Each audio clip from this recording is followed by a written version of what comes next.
I've spent 25 years in the data protection game with companies, with trade bodies.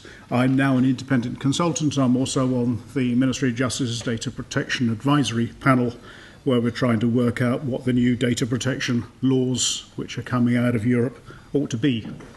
I've deliberately tried to have a career where I look at things not only from the policy perspective, but also what you can actually do, what we can actually achieve, how we affect behavioural change. Because I think, as far as I'm concerned, unless we create standards that normal people are capable of understanding and capable of following, we haven't got a hope in hell. I was thinking last night, what hope have I got to get through a presentation on data protection information security with a group of experienced and dedicated information security professionals such as yourselves? I was thinking, how bloody minded are they going to get? And I was getting quite worried, because about the last thing I did last night before I went to bed was pop on the internet to see the latest story involving an IT director who has recently been sacked.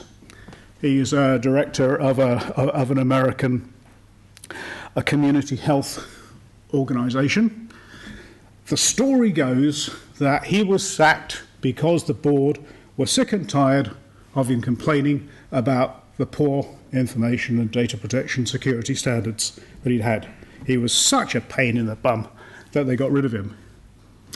When they got rid of him, they wouldn't let him come back in the office, and so they decided to pass back to him all of his digital assets, and they managed to pass back all his digital assets on a hard drive that apparently also contained the details of 130,000 patients with all of their healthcare and all of their financial data. You can imagine he wasn't too pleased, and so he's claimed that this is a security breach. He's so unhappy about this that he's also decided that he couldn't possibly provide his employers with the encryption keys to the cloud storage facility that they've got, which backs up all their records. So it's a bit of a problem. Now then, if we have someone like that in the States, I wonder how much mischief IT security professionals are going to be able to get up to here should their employers be a little bit bloody-minded. What I want to talk first about, really just to get us into the swing of things, is this tsunami that we've seen in technical training. I'm not going to insult anyone by asking if they've read this document, this thing that came out about 2012, only 20 pages long. If you want to try and remember what it looks like, it was the one that had the 10 rules for sort of good information security practice as a jigsaw puzzle. That's basically all you need to know about that, and I think that we'll find that the advice which comes out is just sort of rehashed again and again and again, and so let's not bother about that. Let's think about the last bit of advice that came out, which was just a couple of weeks ago. I don't know whether very many people have seen the assurance framework that's recently come out on the Cyber Essentials scheme. A couple of documents up there, 10 pages long, a quick summary to let you know what it's all about. There's the light blue thing, about 14 pages. It's all about an assurance framework. The brightest of you will say, Hoskins, you're not earning your money. There weren't two, there were three. And you're right, there was a third one. This is the requirements for basic technical protection from cyber attacks, only 17 pages long.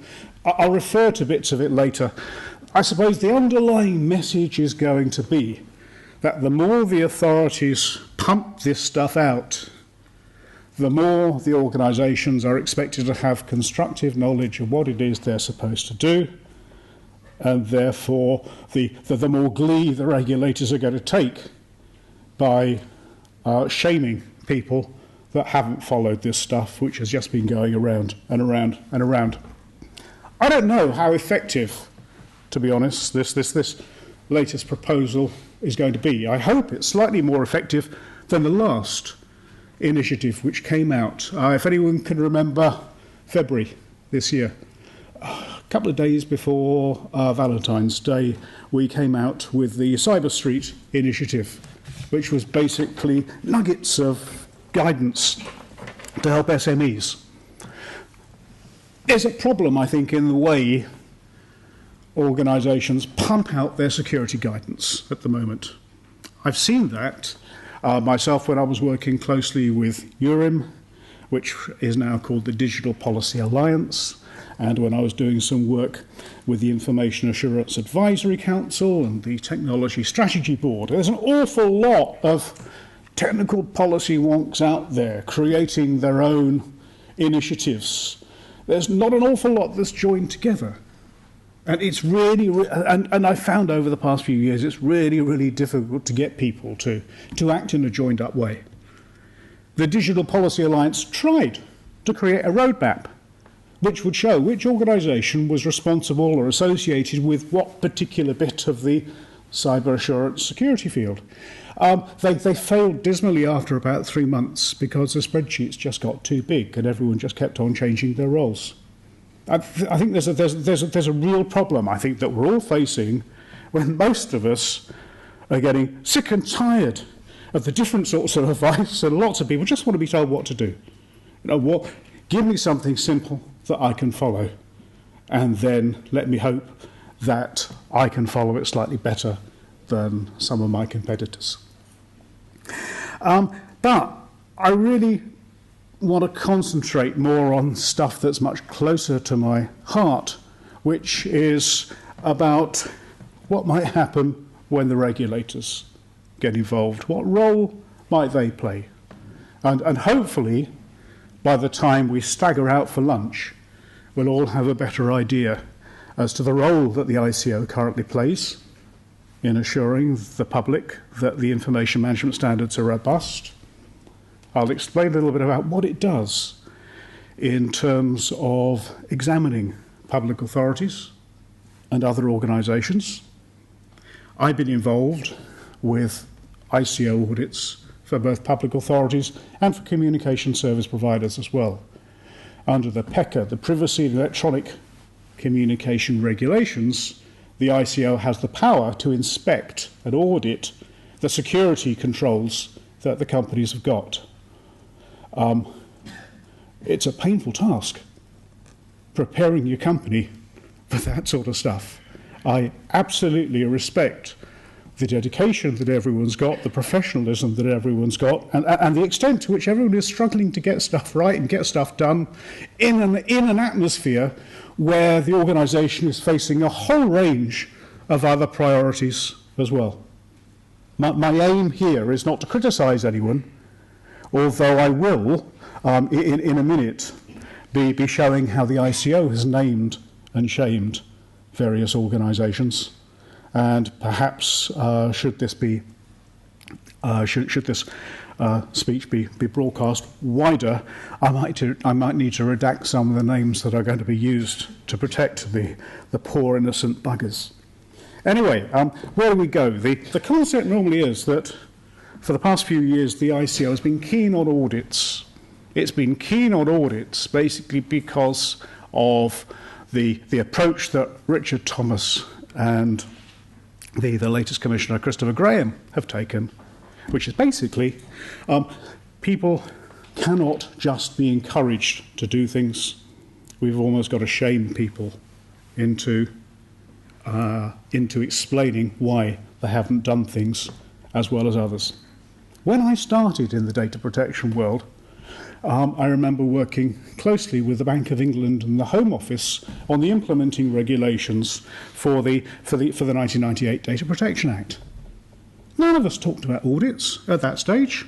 For us, it was going to be a result if we could encourage some organisations to issue things like privacy policies.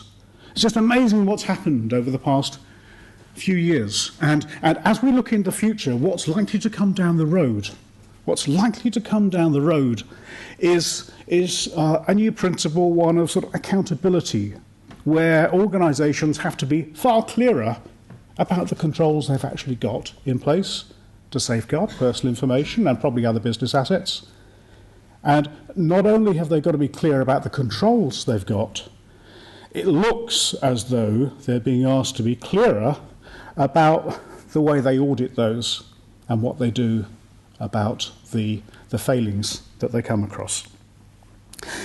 If you want to know very much about the ICO's audit process, you will find that they keep the audit manual, the questions, very, very close to their chest. They really don't like to share those. What they are good at, though, in their audit reports, which they publish on their website, and which some public authorities very helpfully publish on their website as well, is that you can see from the comments that they've made about the audits, you can work out pretty easily what the questions were in the first place that prompted that. So a lot of us have got a pretty good idea as to what it is they're actually going to ask. The bad news from the ICO then is that they've got an audit team and they're active. The good news from the ICO is that budget cuts mean they're not as active as they could be. But the not quite so good news is that if the government is going to be successful in its transparency agenda and its accountability agenda, it'll be putting more pressure on organisations to carry out their own audits and to publish their own audits. God help us at the moment. It's difficult when we look at the ICO's website to find very much specific about universities. You would have thought that there might be something on their page, schools, universities and colleges. And is there anything? No, there's not. The only time that universities is mentioned on that particular bit is in the bloody title. It's crazy. You would have thought that their webmasters would be a little bit more proactive about making it easy for data protection professionals or other security professionals to navigate their way around. It's difficult, for example, to realise that just a couple of years ago, they produced a report on the audits, the self-audits that a number of schools carried out, some 600 schools, completed questionnaires, which went back to the ICO. They had a good look and they groaned. There is a problem at the ICO at the moment. The problem is it's not quite sure how to deal with the fact that there are an awful lot of poor performers and that there are an awful lot of poor performers in the public sector. Does it name and shame these poor performers, or does it accept that there are real problems with budgets and that they're doing the best they can? When we look at the advice that comes out in their reports, it's very much Janet and John. Simple words, simple terms. And this can be misleading sometimes. When you look at stuff that's published by their policy team, it's all quite high level. Very, very different from the expectations of their enforcement division and their audit division, who seem to require a much greater level of granularity of care. So strategically, I think, fairly soon, the ICO is going to have to be more forthcoming about just what standards it expects people to follow. It is doing that, and I want to show how it's doing that soon. When you look at the advice, say, that it's given to schools, it's all absolutely Janet and John. If you look at the nuggets of wisdom, say, on security, keep confidential information secure when storing it, using it, and sharing it with others. I mean, you would have thought it's almost insulting for teachers or for data protection officers to be expected to get stuff like that. But the reason they're getting stuff like that is because it's simply not happening at the moment. in the schools. The other advice that they've got when we look at, say, CCTV, inform people what it's used for and review the retention periods. There's not an awful lot there. You've really got to search much harder to find what the ICO is really after. Those that are really nerdish will realise that hidden away on the ICO's website is a page and a section on audits. And this is the area that I suggest we look at, because it's clear, or it becomes clear when you read it and when you speak to people that have undergone security audits as to how they do things. Audits, you will find, are almost used as a Trojan horse by the ICO to come in and have a good look around in particular areas. And while I appreciate that there are a lot of dedicated information security professionals here who are happy about the controls that will happen within the IT sphere, take it from me, that's not all they're looking for. They are going to come in and they are going to take at least, say, 3 subject areas out of the 6 that they possibly could. While you may be lucky that your IT security might be in reasonable shape, you may well have problems in some of the others. Where do we go? What do they look at? The critical areas that they're looking at, and the areas that I'm going to come back to for the next half hour, are what they do as far as ensuring that we've got good standards of governance, that there's training and awareness, that there's records management in place, that there's security in place. Look, that's just one of the bits.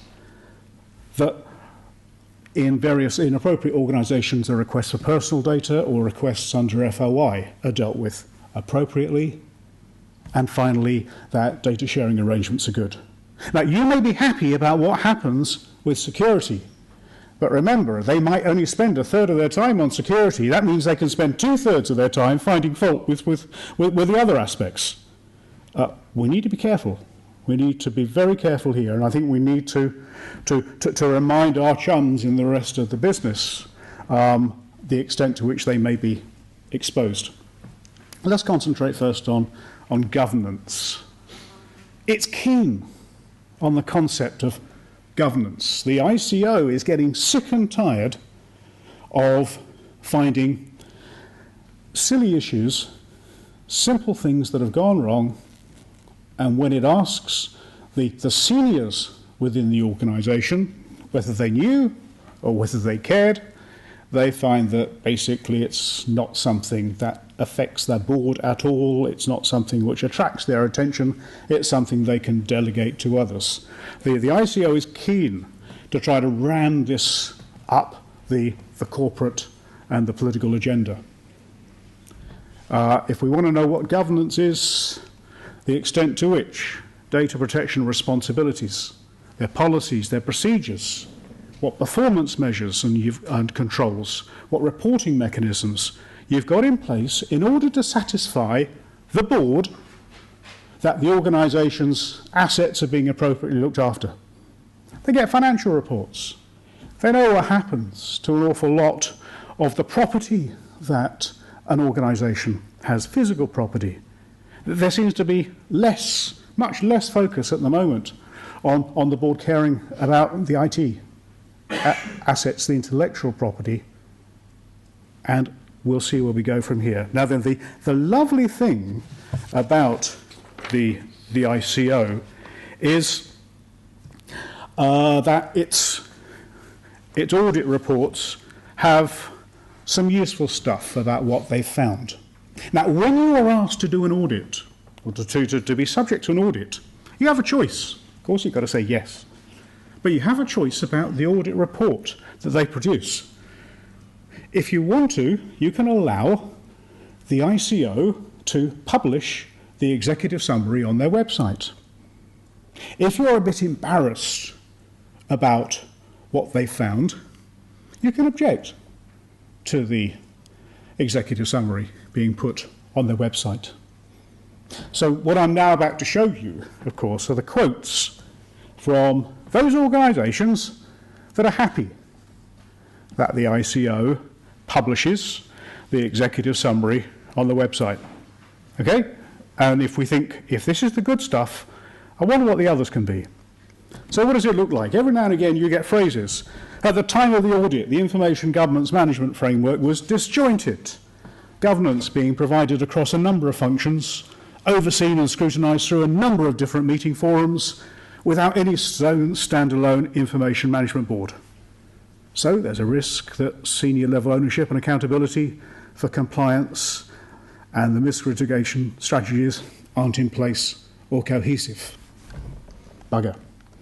Another one they come across. There are no terms of reference for the Senior Information Risk Officers Governance Board, and there's no corporate governance framework for records management, and as such, no clear line of responsibility from the board down for records management issues. They're happy to allow this to be published. Another organisation that was being audited was happy about being acknowledged for the fact that they haven't established any key performance indicators to be used for measuring compliance with the DPA. Senior management haven't got any oversight of compliance regarding areas of information risk, and there aren't any KPIs in relation to records management or any other method of monitoring compliance with records management. Another one, and this audit was last year, there's been no auditing of data protection compliance since 2006. I mean, if this is the good stuff, you begin to think, my God, what must the bad comments be like? Let's move on. Training and awareness is an issue that they are often keen to look at. What do we mean by training and awareness? Let's be clear, we are not, at least the ICO, doesn't really want to teach people or expect people to be taught about bloody data protection. Employees aren't supposed to know about registrable particulars or about how trans-border data flows are supposed to be performed appropriately. No. What is it about? The provision and the monitoring of staff data protection and trainers and the awareness of the requirements which relate to the staff's roles and responsibilities. In other words, the whole concept is that we don't just give them a lecture on data protection, we tell them how to do their job. And we just focus on the important bits as far as their job is concerned. The way this is being increasingly done in some companies is to get staff to sign something called statements of compliance. In other words, not just to go through a test where they're expected to get 80% at the end of it, but to be capable of signing a series of simple statements which can be used by the HR team to hammer them should something go wrong. Simple statements like I always encrypt my data. I don't share confidential business information. Or I don't put confidential business information on my personal electronic equipment. That I regularly change my passwords. That I don't share my passwords. Simple statements of compliance. I know how to report data breaches. I know where to get further training on data protection. I know what an information security policy looks like and where to find it. Simple stuff. But the critical thing is that they can then be used by the HR teams to take disciplinary action against staff who have willfully ignored the standards which have been properly explained to them and they've acknowledged that they're capable of adhering to. That's the aim. When the ICO has a good route around, what does it find? Sometimes it's unclear within an organisation who currently has overall responsibility for the entire end-to-end training process, and for mandating any improvements in data protection training. Okay? When it went to a local police force, what did it see? There's currently no mandatory data protection or information security refresher training in place for any staff or police officers. In addition, temporary and contracted staff and volunteers aren't required to complete any training. And whatever the training there is, isn't overseen within any information government framework. You can simple stuff, pretty basic stuff.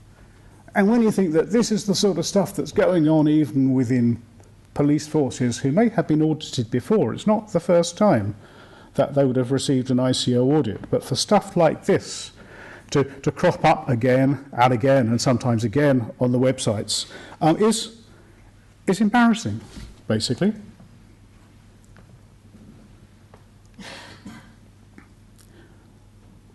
Where do we go? Records management. Records management, I accept, is something which is difficult and something that a lot of us are struggling with. The concept of records management, however, as far as the ICO is concerned, is actually quite critical. What does it look for? What processes has an organisation got for managing not only the electronic records, but also the paper records as well? Who is it who's responsible for deciding how these records are created or maintained or stored or moved or destroyed? The thing being here is that if there isn't anyone responsible for these sorts of things, then they don't necessarily get done. It's sometimes useful to have someone who's responsible for what they're calling information assets, in order that that person can be consulted on how long those records need to be retained, on who should have access to it, on how frequently they should be weeded, on how quickly they should be destroyed. It's relatively simple stuff, but the problem is that it's also difficult stuff as well. None of us here really want to take responsibility for records. Lots of us are happy to take responsibility for the electronic protections that go around the records, but very few of us really want to say, I own that particular piece of information. So we're left often, all too often, in organisations where there are lots of people that share this information, but very, very few who are actually responsible and whose head is going to roll when something goes wrong. And the ICO is quite plain. This is a board responsibility. The board has got to delegate this to people. If the board hasn't delegated it, then the chief executive has got a problem. What does it say when it audits records management? Often you're going to get, there's no corporate records management strategy. Nothing at all to do with roles or responsibilities and policy, procedures, training, monitoring and reporting was in place. When it went along recently to South Wales Police, what did it say? South Wales Police doesn't currently maintain an information asset register for both electronic and paper-based records. They actually can't confirm what paper records are currently being retained by the force. And although they've got this concept of information asset officers, because it sounds good and it sounds sexy, they don't take responsibility for any paper-based records at South Wales Police. Okay. Now, again, these are the organisations that are happy for the ICO to report on what they found. Are there any other places where there are good news? Let's try West Midlands Police. There's no local inventory of paper records. Previous reviews of West Midlands Police premises have uncovered a large number of paper files in unknown or incorrect locations. A recent outcome report arising from one of these reviews has raised this fact, has not been investigated further, and hasn't been escalated as a security incident. There is a system available for staff to update the records, or the whereabouts of any paper records, but the use of this system isn't mandated or monitored. Bad news. I think one of the reasons they wrote that, and they published that, was because of a case which was going on behind the scenes that none of us were allowed to know at the time that audit report was passed. And this, what we weren't allowed to know at the time, was an incident involving a breach relating to the Department of Justice in Northern Ireland. They have a compensation agency. A couple of years ago, their compensation agency was required to save costs. It saved costs by moving premises into cheaper premises, and to save costs, it auctioned off its spare furniture. It invited the auctioneers around to have a look at the tables and the chairs, the old filing cabinets. They were duly appraised, valued, and auctioned. At the auction, someone bought an old filing cabinet, broken, you couldn't get in it, actually. Spent about 80 quid on it. Person who bought it took it home, thought it was a bit heavy, broke the lock, realised that this filing cabinet contained official papers from the mid-70s to 2005, containing lots of privileged ministerial advice and also papers relating to compensation claims of a number of terrorist victims, including how much the Northern Ireland Compensation Authority was happy to award them in compensation. So, for the privilege of auctioning their filing cabinet for about 80 quid, they were fined £185,000. Pretty good. You sometimes think, what is it that organisations, if they're getting rid of assets, don't do simple things like open them up and find out what they've actually got. Reminded me of an audit report that they were talking about another police force. I think this was Cambridge, but I'm not too sure, where they were talking about a large backlog of paper crime files due to a decision to cease processing in the wake of the Bursars inquiry. You may remember the Bursars inquiry came after the Soham incident, where it was clear that police files, confidential police files, weren't necessarily following people of interest as those people of interest moved around the country. I was also reminded of an incident, and I think it was Kent Police earlier on this year. They vacated a police station. The person that bought that premises found a nice old box of VHS tapes, which contained a load of interviews under caution. And he had a great time sort of looking at that. You sometimes think some of this stuff is so simple, so stupid, how do people get away with it? We just think there, but for the grace of God go I. Okay, let's move on from records management, because that's difficult. Let's look quickly at security. Oh, we like security. The technical and organisational measures in place to ensure that there is adequate security over personal data held in manual or electronic form. What effectively this means, when we look at it, if you want that unpacked, when the auditors come along to audit your security arrangements, they're going to look at these when the auditors come along, they're going to look at these areas. Yes, they're going to look, the big thing about network security, but they're also going to look at physical security, at your mobile media, at home working, at staff monitoring. They're going to look carefully at who's responsible. If you want the questions that they are going to ask, I'm sure they can be provided to you. You'll get my email details later. The ICO gets sick and tired of publishing report after report on the latest thing that's gone wrong, things what not to do. I don't know if how many of us read eagerly the 46-page document that came out from the ICO just a couple of weeks ago, Protecting Personal Data and Online Services, Learning from the Mistakes of Others, created by Dr. Simon Rice, who has only recently, when I say recently, in the past few years, he's joined the ICO as their technical bod and is now trying to create a little bit more technical help and technical guidance. If we look at this, what do we find? You know, we almost yawn when we open it. We can predict what they're going to say.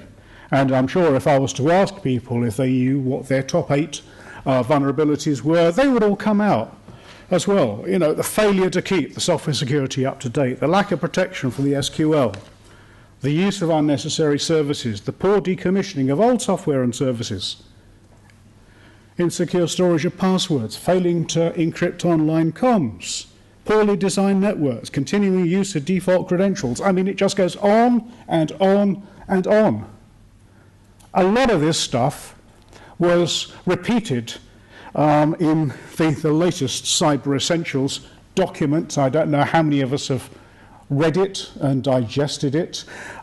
If you want to have a look at it, I referred to it earlier.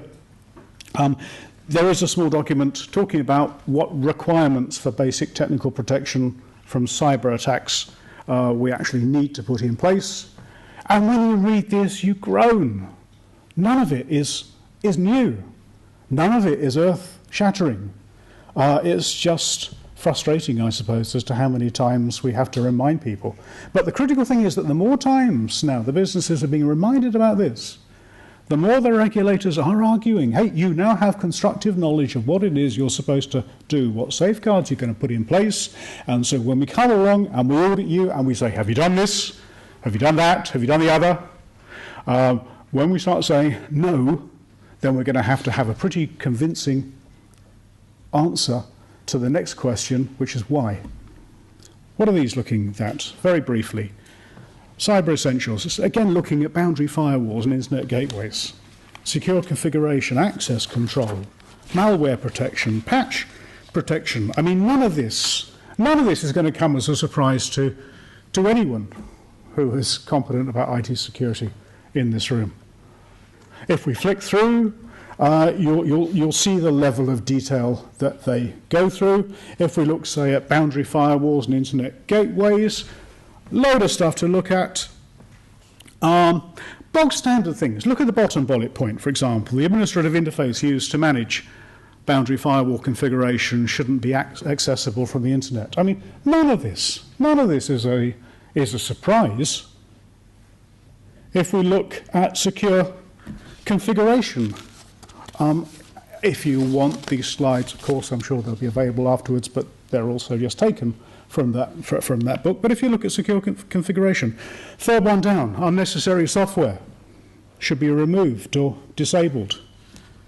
Bog standard, absolutely bog standard stuff. If we go down to malware protection, look at the fourth bullet point. Admin account should only be used to perform legitimate administrative activities and shouldn't be granted access to email or the internet. None of this ought to be that difficult, but it obviously appears to be sort of sufficiently challenging to enough organisations for the authorities to have to keep on sort of hammering this stuff home. Their wise words about malware protection. Bottom indent would probably be useful for you. The malware protection software should prevent connections to malicious websites on the internet. In other words, using website blacklisting. How you use website blacklisting in an educational environment like this, bearing in mind the challenges that are faced by our clientele, are interesting. You know, they really are. And so, and I suppose we sometimes think just how carefully have the auditors created these standards? Are they actually fit for purpose or not? They look great, but can they work? This is where I hope that there might be a bit of a pushback later by the professionals, the people like yourselves, to be able to explain how, in so many circumstances, they don't work or they can't work, but what other compensatory measures there are in place to try to catch the real miscreants. And the last one that made me laugh Well, they're careful words on patch management. And if you look at the bottom bullet point, it's brilliant. All security patches for software running on computers and network devices that are connected should be installed in a timely manner within 14 days of release, or automatically when they become available from vendors. I've worked for some large, very large organisations where it's taken 6 or 7 or 8 months sometimes to sort out the patching. 14 days is absolute nirvana. But I suppose if nothing else, at least if there are standards like this, organisations can more carefully explain to their seniors the extent to which they can't comply with these standards, and then the organisation can take a proper managed risk assessment and accept that as a particular risk.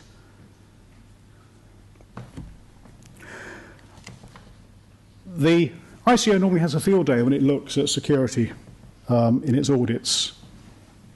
WMP, is that West Midlands Police, doesn't have government protected marking scheme, policy or guidance. It hasn't got a confidential waste policy. It hasn't got an information risk management policy or an information management policy. And the information security policy and the records management policy are all outdated and require review. Brilliant. This is something that West Midlands Police are proud to let everyone know about. Not pleasant. University of the Arts, London. There aren't very many educational institutions that have so far had the pleasure of being audited by the ICO. But I imagine from the wry smiles around the audience that many would sympathise with the UAL for getting caught out, for being told or for being discovered that there aren't any audit checks. Sorry. This one. That University of the Arts have got a large number of remote users accessing their networks and applications, many with bring your own devices, but remote access authentication doesn't meet industry good practice standards, and there aren't any systems to ensure BYOD compliance. There, but for the grace of God, no doubt, go all of us. If these are the issues which are going to come up, soon we're going to have to think of some credible explanation as to why that is the case within your particular organisation. And that's, if nothing else, that's one of the messages that we've got to go back. We've got to think, if we know what the questions are, then how are we going to create a coherent answer? Very briefly, because I've been asking you to sit down for far too long, requests for personal data is something that they look at every now and again, subject access requests. And what are we talking about here? The process is in place to respond to any requests which mean for you, not only subject access requests, but also FOI requests. What help does the ICO give you? Gives you, if you want, another bloody book to read. There is a code of practice produced in February, 58 glorious pages, lots of white space, but 58 glorious pages of stuff to read. And so having read that stuff and having complied with all that stuff, you won't get caught out as other organisations have got by not having any centralised records of subject access requests, or no reporting to any central points.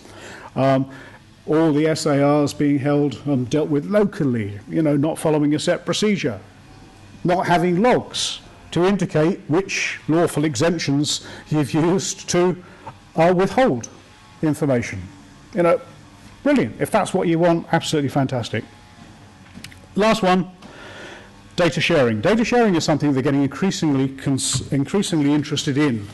What I'm talking about as far as data sharing is concerned is where we've got the data controllers to data controller relationships and data controllers to data processor relationships.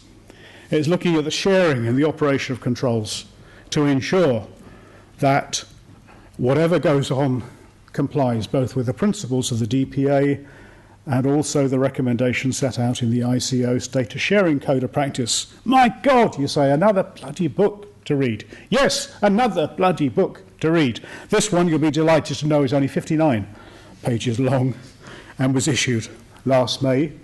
But again, they're saying, and sometimes quite with some credibility, we're trying to give you the guidance. We're trying to explain what you need to do. Now, if you don't do it, there's going to be a bit of a problem. Now, you are going to look rather embarrassed if you continually don't do what has been explained to you in pretty rudimentary terms. You therefore won't be in the position of an organisation called Devon Doctors, who recently underwent an ICO audit. Devon Doctors doesn't have a central log of all of the contracts it has in place with third parties.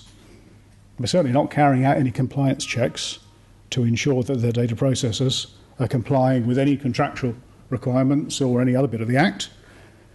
And although they've got some data sharing agreements in place, a number of them are out of date and they're not effectively monitored. I think we just say there, but for the grace of God, go I. We are offering the auditors open goals. None of what I've said is particularly difficult to achieve. It's just embarrassing. It's just nice to snigger when you realise it's Devon Doctors and not Merton College or another college. Would be nice to snigger if it was Oxford, but it's not. Okay, what happens then? Got to be careful.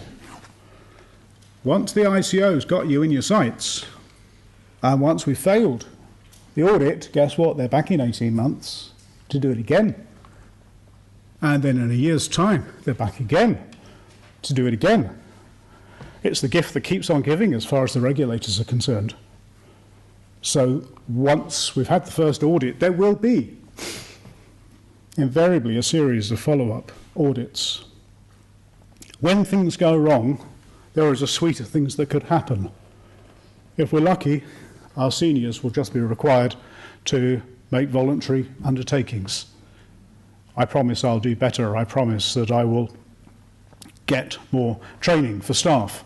I promise that, or I undertake that 85% of my staff will be trained within the next 3 months on data protection principles, and that they will, and that 50% of them will achieve a pass mark of more than 65%. You know, that's the sort of thing that they're looking at.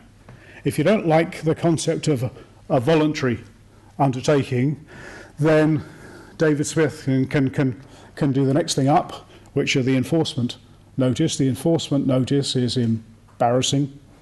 It's more formal, and it comes normally with a slightly longer ICO press release. Remember, every time that the ICO issues a voluntary undertaking or an enforcement notice or a civil monetary penalty, it will publish those details on the ICO's website, and it'll be up there for 2 years. Then a load of other privacy wonks will take it from that website and they'll put it on their own website, so effectively it's going to be up there forever. I've been involved in a couple of incidents where I would very much love to have the right to forget. It's not going to happen. Once we mess up, it's there for an awful long time. Where do I leave you? Are there any common refrains which are coming through? There is a common refrain coming through, and it comes from statements like this that I saw just a couple of weeks ago. Our audits of state organisations have in too many cases shown scant regard by senior management to their duty to safeguard the personal data entrusted to them, a duty that's all the greater because of the legal obligation to provide such personal data. Laudable objectives such as fraud prevention and greater efficiency must meet a test of proportionality in the manner in which it's used. Critical issues. Failure to treat personal data with respect can only lessen the trust that should exist between the individual and the state, and it will also lead to more formal enforcement action by my office unless system-wide action is taken to improve current practice. Doesn't sound like the ICO. That's not the ICO. That's Billy Hawkes, actually, over in Ireland. There is a campaign by regulators all over Europe now to realise that compliance is a bit of an issue and that they've got to start taking this data protection malarkey a little bit more seriously. We will await the ICO's publication of its annual report. If anyone wants to go along to that in about 4 weeks' time, we'll see what the ICO is going to be saying about the state of compliance. Where do I go here? I suppose the critical thing, as we're sitting down thinking, how does he wind up, is how much do we actually care about this? Do we take the lead just from the regulators, who don't have very much in the way of resources? Do we hope that this happens to other organisations? Do we hope that the senior management of our own organisation is so preoccupied with other issues it doesn't see this as a priority? Or do we try and do something about it? I'm not sure. What I can tell you from my work at the Ministry of Justice is that the new data protection regulation is expected to herald this new principle of accountability. And the principle of accountability is one where organisations will have to be capable of showing how they meet the DPA requirements. What they're almost suggesting is that rather than wait for the ICO to come along and audit organisations, organisations are going to have to self-audit themselves along the lines that I've already sort of pointed out, and then make those results available, both to the ICO and to the board and to the customers. Now, we know, to a reasonable extent, what questions are going to be asked of the organisations. The problem, like everything, is trying to create credible answers that are good enough to assure our management, our customers, and the wider world that we do take data protection sufficiently seriously. I know that everyone here is desperately keen to try to get it right, and there are people within the audience, no doubt, who are going to be able to help with some of the technical controls that are necessary. The critical thing is we know what the questions are going to be. We know what they're going to find. Let's hope that when they come along and knocking at your door, that the audit results aren't going to be as horrendous as some of those that they've already seen. I've said enough, basically. If you want to get hold of me and if you want to ask me any questions, send me an email wrapped around a bottle of gin to info@martinhoskins.com, and we'll see where we go. But I think that's it for the time being. Please. Thank you very much. Thank you.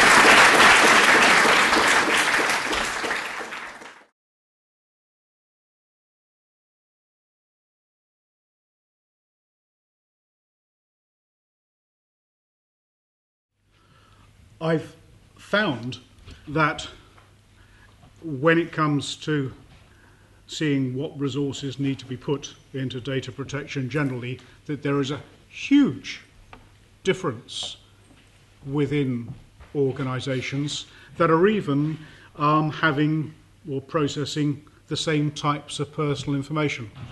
I spent a decade working for one of the major telecommunications groups. One telecommunications company had a data protection officer and a team of 3 people. One had a data protection officer and a team of 7 people. A couple had no data protection officer whatsoever, and they just left it to their compliance team. It simply wasn't anything that was on their radar. Well, it wasn't on their radar until they suffered a data breach, and then suddenly the attention of the board was focused on that, and quite a few resources were actually provided. I think to a large extent it doesn't necessarily matter how physically how many people are involved. It's how carefully people can coordinate their activities around the organisation. I think this is a game which is best served as a federal game. When I was involved with an ICO audit for a communications company, the audit came through and we needed to field something like 16 or 17 different people to answer its various questions. It's essential to have a person who is responsible for coordinating, but I don't think that necessarily means to say that everything has to happen from the centre.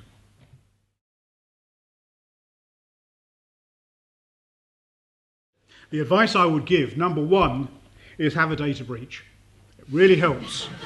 No, it really helps to focus minds on something that has gone wrong. Suddenly the attention of the seniors comes. Now then, I appreciate that the attention of the seniors is not going to be there for that long, but we have our golden opportunity to remind them who we are and what we look like and why this happened, because they decided to invest in something else.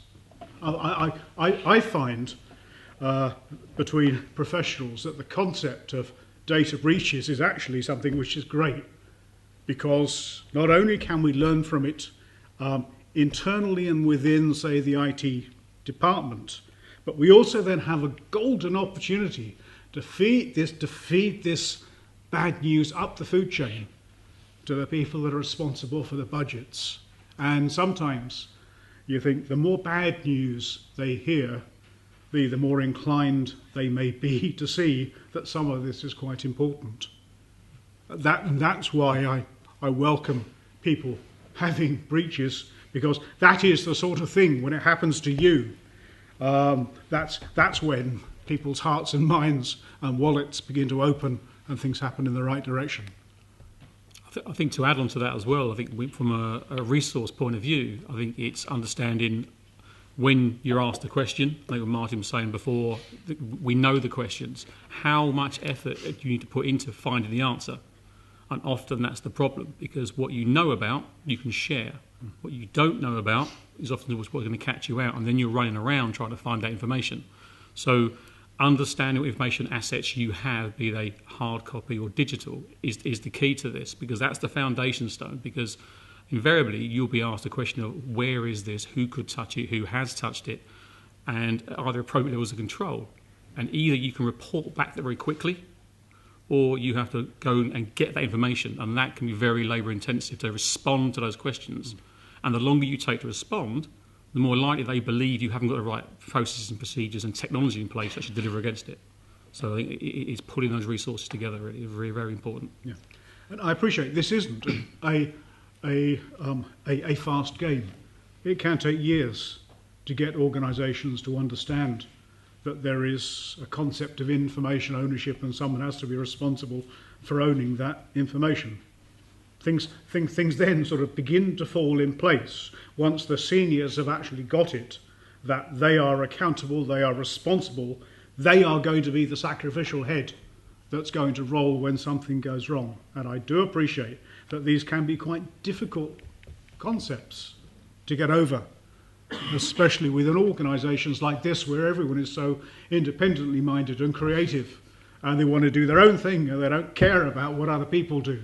They know what's good for them, and it is sometimes incredibly difficult to get the message up to the board, to the most senior levels, that that these are issues that are going to need to be addressed with reasonably quickly. Just to chip in as well from a kind of university perspective, I think to echo something that Martin said, I think a more important question than how much resource an organisation is going to put in is how much backing the organisation is going to give, and this is why the focus is on governance and commitment from the top. And the issue of how much resource then comes from how quickly an organisation wants to get to where it wants to be, but that resource doesn't necessarily have to be dedicated. It's not the job of information security officer, it's not the job of data protection officer, it's not the job of the IT officer, it's everybody's responsibility. And there has to be some acceptance that there is some work to be done here, and that only comes when you have that real senior backing from the very top of the organisation. The data breaches, well, we've got plenty of those. We've got plenty of incidents to work from. I think, as Martin says, that this can be a very useful tool. It is a slightly double-edged sword. The risk, particularly in an organisation as devolved as the university, I think, is that the reaction and the attention that you get generates then a knee-jerk reaction that isn't proportionate necessarily to the risk. And the regulators, including the ICO, have a very kind of blanket view of what should be done in an organisation to kind of provide data protection and information security. So we have to be very careful to harness that attention when we get it and use it in the most effective way.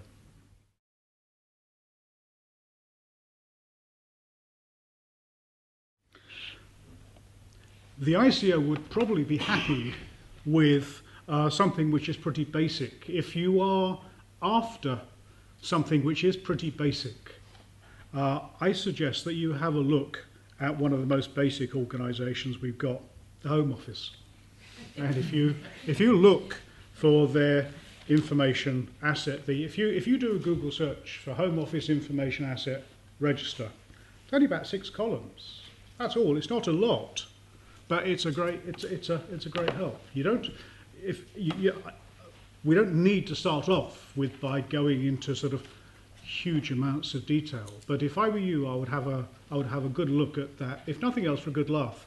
And you think, well, if that's what the Home Office can get away with, then we're all right. At least it's a start. You know, that's the critical thing. Because when we create assets, we create this concept of who's responsible for that, who's the owner, and sometimes that can be the critical thing, because once they are the owner, then that can be put into their job accountabilities, and they can be paid for the responsibility that they've got. Then when they leave, someone else can take on that particular role.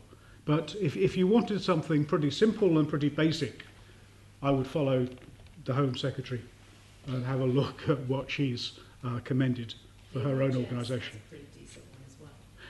The NHS, yes, the NHS has got a lot, and they can be quite comprehensive.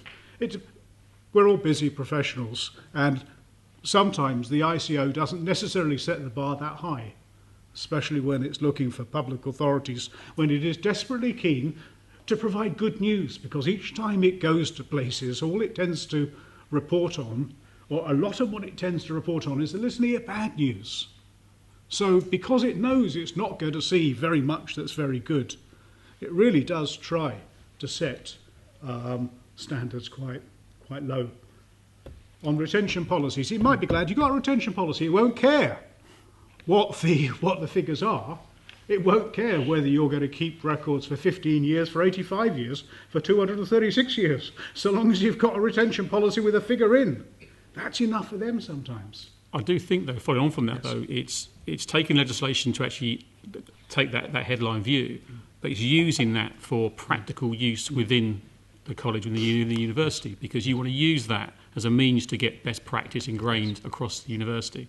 Yes. And we were saying before, often when it comes to digital records, it's very hard to understand what's within a digital asset. It can be named by individual and it means something to them.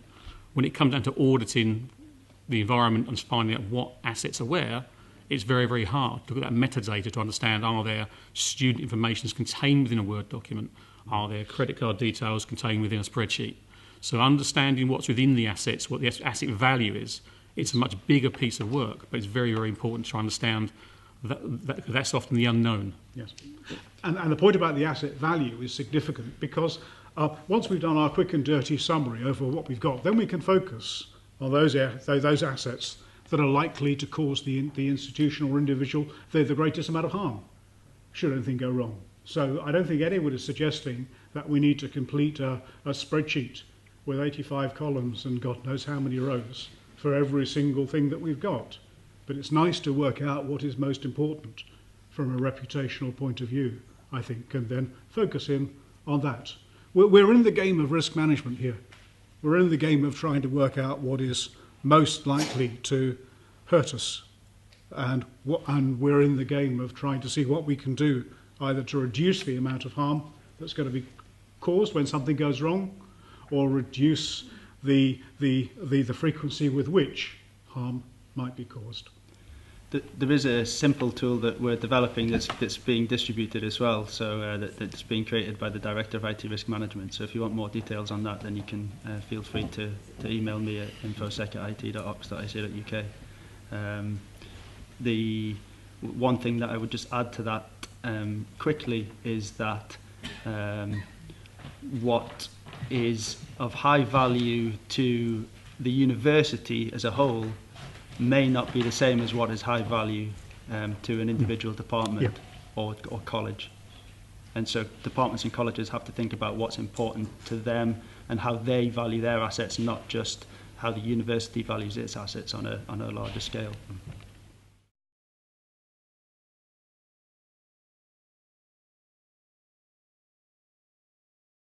In terms of what is happening strategically, I think it's fair to say that data protection officers have got jobs for life. Now, there is a real pushback at the moment within the UK about the extent to which European regulation is going to affect the UK. At the moment, the plans are for something like a German-style audit mechanism where people have to write for England. The Information Commissioner's Office and a few other regulators have been criticising this approach on the grounds that it's absolutely unaffordable. It's going to be interesting to see where we go. As far as the European Parliament is concerned, they are all politicians and they are desperately keen to make sure that the highest standards possible prevail, and so they want an approach which would require regular, detailed, formal audits. When it comes to the member states, especially in their role as data controllers, especially in their role as organisations that have got to try to run the resources for these budgets, they are pushing back and they're saying, no, it's not necessary to do that. It's far more useful to have a harm-based approach where people take their decide for themselves what their risks are. It's going to be really interesting to see whether the British views of pragmatism are going to be are going to win the day, or whether there is going to be more pressure to follow the German approach, which is just that you fill in forms and you keep on filling forms in. For my purposes, I don't like the idea of keeping on filling forms in. I'll get bored with that. I want to concentrate on the sexy stuff. I want to concentrate on the things that are likely to go wrong. And I don't want to waste my time really dealing with issues that have got a very low propensity to cause harm. But it's going to be interesting to see just where they go. There is a fight. You know, there is a real fight at the moment. And of course, that's one of the reasons why it's taken so long to create a new legal structure for data protection around Europe. There is a balance which still needs to be met between people that want to have high standards and organisations and governments that are going to be required to pay for those high standards. And no one's quite worked out yet what they can afford. I think one of the key things is going to be far more evidence-based now. I think before you could be asked a question, do you have a policy? Yes, I have a policy.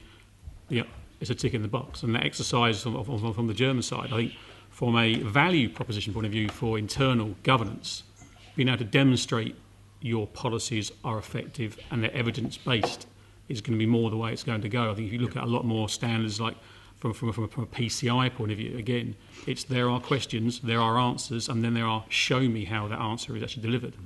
And I think that can only add value internally within organisations as long as it doesn't become cumbersome. Because if it becomes cumbersome, people will work around it, people will fail. And this is about raising the bar. You want to encourage people to actually hit that mark and maintain that. But if you raise the bar too high, I think unfortunately people are going to fail because it takes a lot of time, a lot of money, a lot of effort. And that continual monitoring. What tends to happen always is you're audited, the auditor leaves, your compliance goes down, the auditor's coming back, we all rush about, we get compliant again. In the middle, the business feels it's compliant, the real case is it's not compliant, and that's worse than not knowing. And I think that false sense of security, so I think the evidential-based piece and continual monitoring to the standard is going to be a key thing. one of the key things we've got to remember from the ICO is when they do their audits, it's in two phases. The first one is a desk-based audit. They just look at the policies. The second stage is far more significant because they actually come and talk to people in the business. They actually talk to employees and they say, are you aware of these policies? Are you living these policies? There is no point in just thinking that just because we've got a policy that we've ticked a box. The critical thing is how our staff exercising the right behaviours. And the task then for people like us is how do we consolidate these policies? How do we get policies on a page? How do we get simple things that people can understand rather than expecting to cover the business by creating a huge complicated policy that we might force someone to tick on a screen to claim they've read and think that somehow we're away. Just like none of us bother reading privacy policies, even me. Couldn't be bothered with them in the slightest. Google's privacy policy is slightly longer than Hamlet. Hamlet at 4 hours is enough to sit through. A lot of the focus then is not just going to be on what happens in paper, it's what happens in the real world. How do we get people to live it and follow it? And that's where the auditors are useful. If they can see motivated and engaged individual staff who know what their jobs are, staff who care, that's where it helps, really does.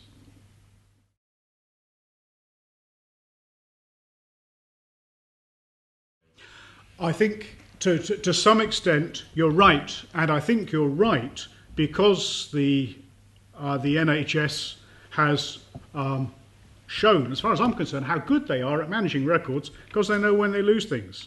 They know when they've got data breaches. Having said that, they've also got an awful lot of very sensitive information, and it would be nice to have some degree of assurance that it's all properly looked after.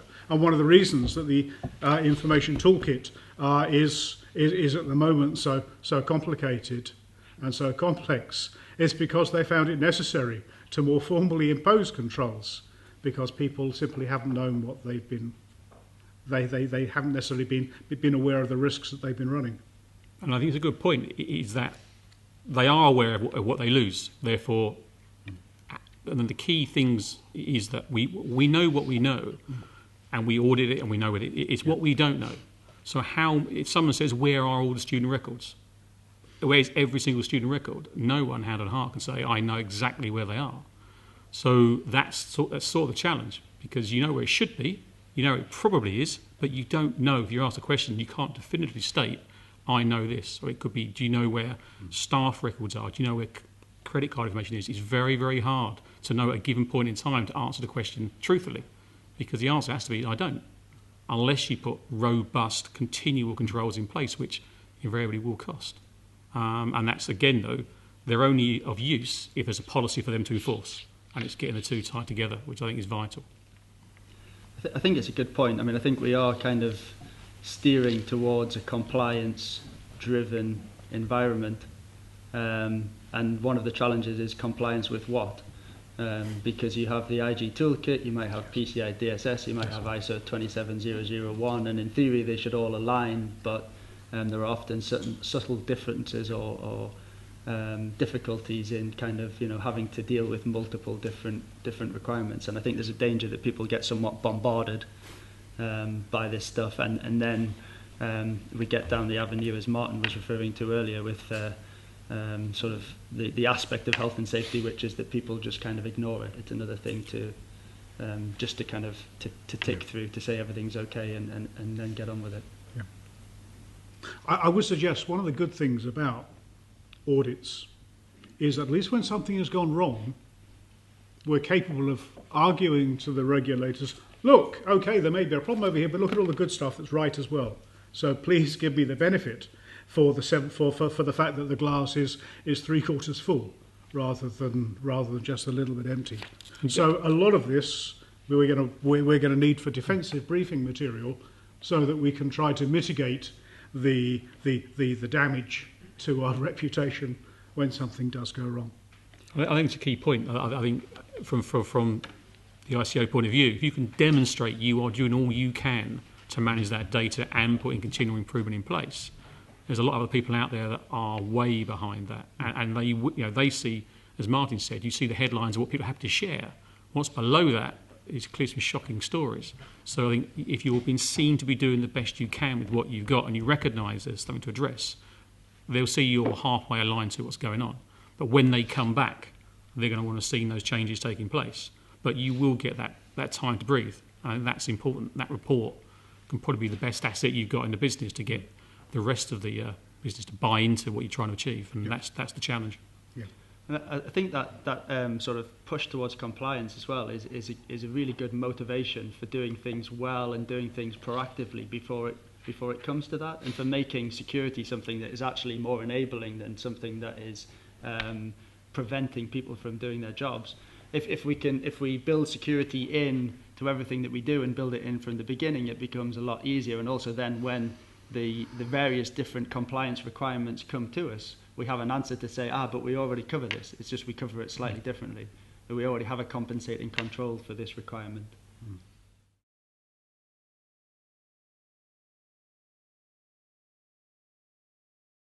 I think it's very valid. I think Martin was talking earlier on around having the education piece be very specific to certain areas to say that they recognise that value, because the broad brush approach just doesn't work, because people will see, as you say, view things differently. Underneath that, again, you have to make sure that people store things where they should do, and they store things where they need to, because the time or controls are in place. So you have to be making sure that even if they put them in the wrong place, you can understand that to make sure that there's an education piece that needs to happen here, as well as a way to get that data back where it should do very quickly, so you limit the risk to the actual information itself.